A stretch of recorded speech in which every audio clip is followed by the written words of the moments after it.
Alright everyone, NPC Unknown here and welcome to the channel. It's been about 2 weeks since the launch of Overwatch 2, and to say it's had a rocky launch would be a bit of an understatement. From server issues when players had to wait to get into the menus, to waiting to actually get into the game.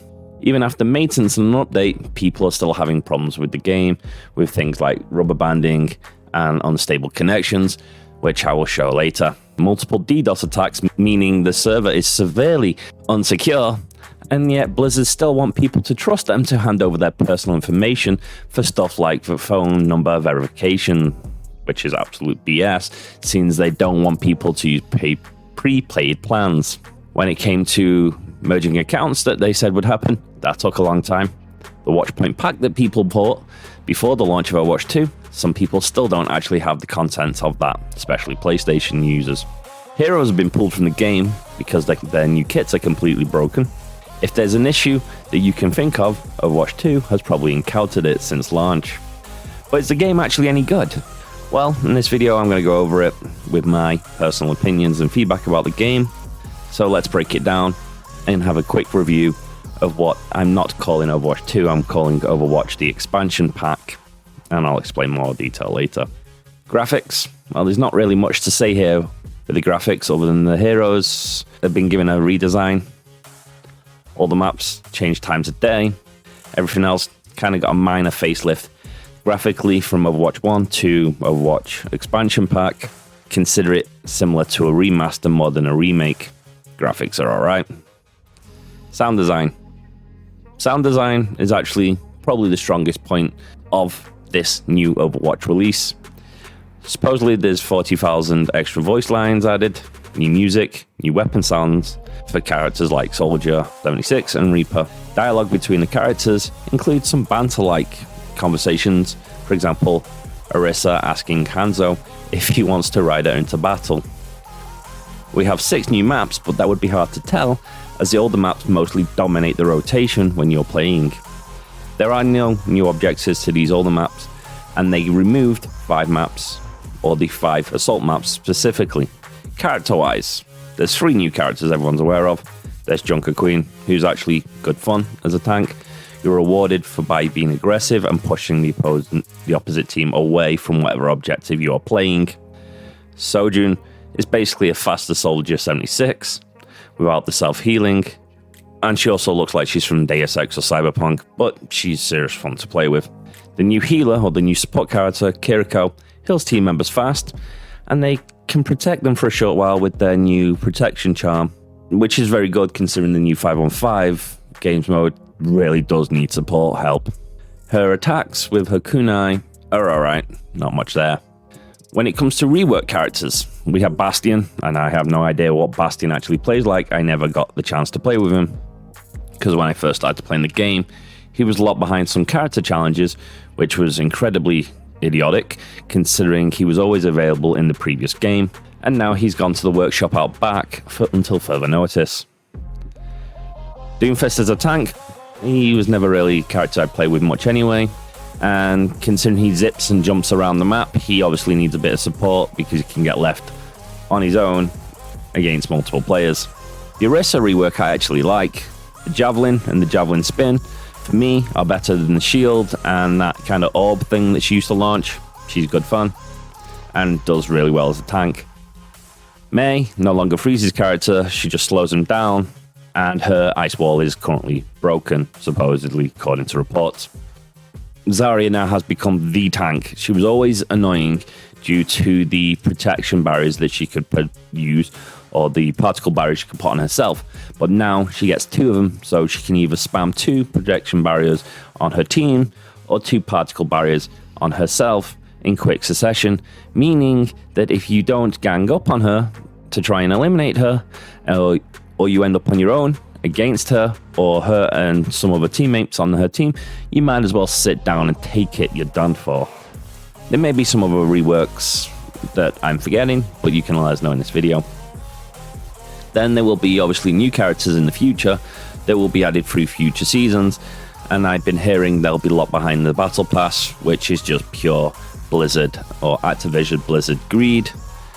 So much for all the heroes being accessible to everyone, for everyone to play, like the previous Overwatch. Whereas Overwatch 1 was all available heroes, as I just said, Overwatch 2 is definitely going to be pushing the money, and that can kind of lead into the next part, which is the shop, the battle pass, and the challenges. You can obviously look at the shop and you can see that Blizzard are pushing and wanting people to spend real world money for these skins. The prices are stupidly expensive considering the money or whatever that currency is they give you that you can actually earn in-game. This obviously leads to the next part, which is the challenges. Kind of a nice touch, seeing that you can no longer get loot box rewards for playing certain roles like the last one. But it is just following other live service games like Apex or Fortnite or some other game like that. And the challenge modes are completely unbalanced. Daily challenges can consist of you saying hello to a character to doing something like dealing 10,000 worth of damage. You can complete up to 3 of them for daily XP that goes towards the battle pass. The weekly challenges can be something like win 10 games, do an astronomical amount of damage, get 20 team kills, which can be tricky, but you have to complete all 11 of them to get the absolutely massive 60 shop currency points for those skins that cost around 2,000 or whatever Blizzard wants to charge for some of them. Also, kind of a pet peeve, why do you get less currency for completing all 11 challenges than you do than completing 3? That's just a pet peeve on my part, but whatever. As far as gameplay goes, it's the same old Overwatch. It's fun. Tanks protect and push the team towards objectives. Damage, well, they do damage, and support is meant to heal. And that's how it should work in the simplest form. But more often than not, it doesn't actually work like that. And this can be attributed to the new 5-on-5, as well as people or players returning, as well as new players joining the game. And it definitely has become a lot more easier for a team that knows what they're doing or works together to steamroll an opposite team. If a team is full of people who played the previous games or played the beta that know what they're doing, they will stick together with the healers in the middle and the back, healing, damage behind the tanks and tanks pushing forward, and they will easily destroy anyone that kind of breaks away from the opposite team. Obviously, this will balance out over time as returning players get used to the game, new players learn what heroes they want to play with and what players they play best with, but for now, it can be a bit one-sided with certain game modes and certain maps. The last point I want to make in this quick video is that the server is absolute ass. The amount of people dropping out of games or rubber banding across the map is not good enough for a company the size of Activision Blizzard. This is a company that is supposedly getting bought out by Microsoft for $70 billion, yet their server in this part of the world looks like it didn't even cost them $70 to keep up and running. The servers in the first Overwatch were some of the most stable ones in my neck of the wood, and that's one of the reasons why I played the game. Right now, as you can see at this point, this is just not on. It's just ridiculous. Look, Overwatch 2 is not an actual bad game. It's just bad management and bad company decisions from higher ups. Obviously, those in higher management positions are just chasing that sweet, sweet battle pass cash as they can no longer peddle loot boxes. If it wasn't a free-to-play game, this company would have been pulled over the coals once again for something it's done.